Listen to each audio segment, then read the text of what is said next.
अरे मोदी जी मेरा 6 आया। अरे दीदी मेरा तो 3 आया। अरे मोदी जी आज आपको हरा के प्रधानमंत्री हम बनेंगे।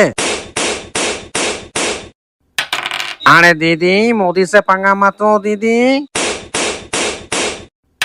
जय श्री राम। जय बांग्ला। सुनो दीदी मेरे भारतवासी मुझे बहुत प्यार करते हैं।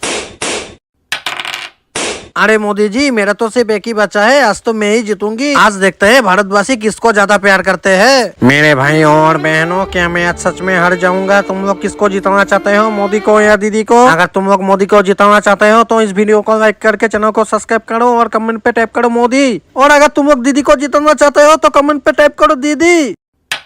अरे दीदी देखो मेरा 6 आ गया, मैं तो जीत गया दीदी।